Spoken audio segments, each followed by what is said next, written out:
my gosh. Oh my gosh. The water. It's coming up. Sandy, come here. Come here, puppy. Come here. Come here. We gotta save you.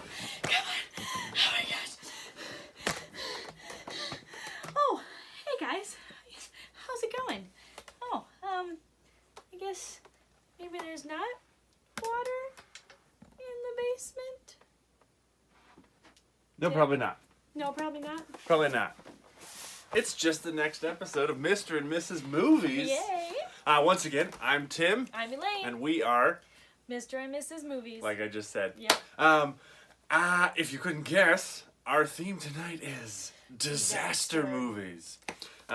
Thanks to my wonderful wife, Elayne, for doing her performance there. I hope you're all riveted. That's the end for the, thematic arc of that bit. But she was great. So I tried.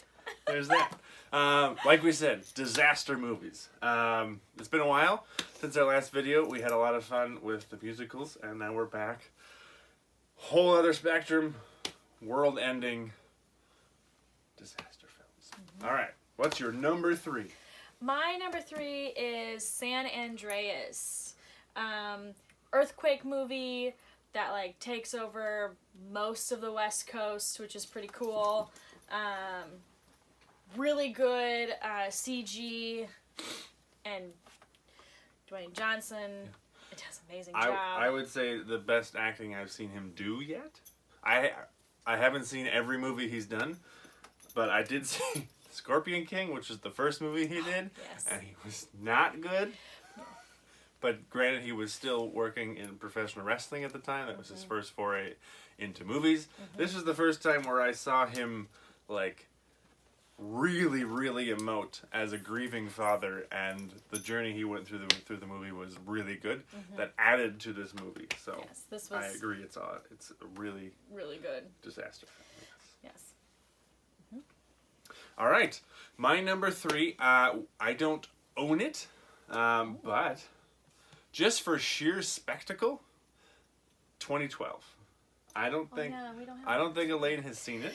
Nope, haven't seen it. But similar to San Andreas, but on just a much, much, much bigger scale. Obviously, it is the end of the world. All of the globe is in chaos, and things are going poorly, and all of that. Some really fun performances from John Cusack and Woody Harrelson. Again, not the greatest film, but a really, really fun ride if you just want to turn your brain off and see what would happen if everybody went crazy and all the world started ending. Yes. So, 2012. 2012. With that, my second is The Day After Tomorrow. Again, chaos is happening. The world is freezing over in different parts of the world. The world. Like I said. I'm sorry. Really good flick. Jake Gyllenhaal, one of his earlier films, I feel, because he's kind of young. Yeah, that was what, 2003? Maybe? I don't know, I'm not sure. Dennis Quaid. Yes, Dennis Quaid. I like Dennis Quaid. I know a lot of people don't really like him. I like him. I think he's a great actor. Good flick. The scope of the disaster is worldwide in this one, but the story is a little bit more narrowed into Dennis Quaid looking for his daughter and son. Jake Gyllenhaal. Right. Yes.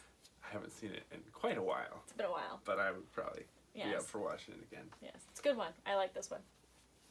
My number 2, also don't have it. I've seen it twice. I don't know if you've seen this one either, which is interesting. The Impossible. Have you heard of this? Seen it? No. If you've seen it, you will not forget it. It is based on the true life event of the tsunami that hit off the Indian Ocean in Sri Lanka and parts of India and Thailand. And it's about a British family that was visiting there as tourists when the tsunami hit, and the fallout from that, and them getting separated, and will they find each other, and who will survive and who won't. And the fact that it's a real story that happened to real people makes it all the more... Oh, yes. More real. More gravitas, and really well done. poignant performances from Naomi Watts and Ewan McGregor. So Oh. check it out. Emotional journey, but very good. My number one, probably not very well known, but it's called Sunshine. And it's about this group of scientists. It's got Chris Evans in it, which is why I watched it, because I was on like a Chris Evans hitch for a while. Anyway. And it's about these people that are going and making a journey to go and basically kickstart the sun again because it's dying and the earth is getting colder, which is kind of true if you think about it, because the earth is in a really sweet spot. If we're any closer to the sun, we'd fry. If we're any farther away from the sun, we'd freeze. So this movie is kind of like the sun is sort of dying and the earth is starting to freeze over, and their job is to go and like blow it up again to heat it up. And it's just a really interesting movie. Yeah. Mm-hmm. Interesting turns and twists in it. Cillian Murphy's in it, right? As well? Is that Scarecrow? Yeah. Yes. Yeah. So I call him Scarecrow because that's the movie I know him from Batman Begins, right? I call him Cillian Murphy because I respect him as an actor and a person. I don't know everybody's names, okay? Just kidding. Sorry, Cillian. Sorry. I just call you Scarecrow. But yeah, it's got him in it too. All right. And then my number one, I own this one, and I'm sure all of you have seen it. I watched it at least 4 or 5 times through middle school and high school when, teachers needed an off day or there was a substitute or something. But Apollo 13. Once again, bringing back the real life element. Obviously, some of the parts of this may have been embellished for thematic effect. None of my movies were real. but as I'm sure most of you have seen, if not, check it out.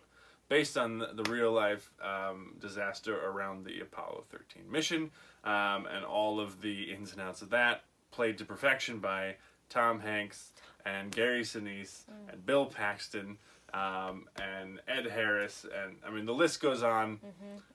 It's just a fantastic taut thriller by Ron Howard, where they actually shot in the parabola plane where they actually get into weightlessness. So the weightless scenes were actually in zero gravity.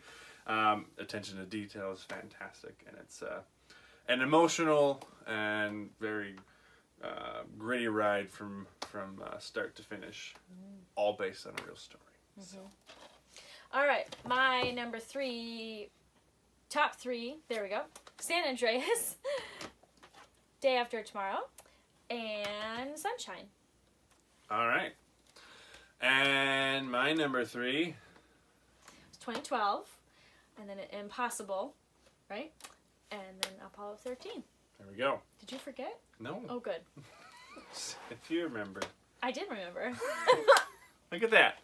So there we have it. That's our favorite disaster films. Obviously, There's some of tons these more. are, some of them are world-shattering, and Armageddon. some are a specific disaster in time. Titanic could have been on this list. Poseidon Adventure could have been on this list. I also like Megafault. It's another earthquake movie. Yep. Towering Inferno, Dante's Peak. Yep. The list goes on. We just recently watched Pompeii. The Core. I forgot about Pompeii. That was a good one. We too. recently watched The Core. She had never Yes, seen it. The Core. That was interesting. It's That like was- Sunshine, but on Earth. Yes, very much. Having to restart the Earth's core with nukes because humans can do everything. Apparently. And little side note, because I had not seen The Core, and the ship was made out of a certain metal, and the scientist guy was like, "Oh, I call it ununtanium," and I was like, "That's from Avatar." Unobtainium. Ununtanium. Yep. So there's that. Once again, thanks for joining us. Yeah. Feel free to share your opinions. What's your favorite? Disaster movies. Like, subscribe, share. Let us know what we should do for the next video. But Yeah. it's been great to hang out with you, and stay safe. Yes. See ya.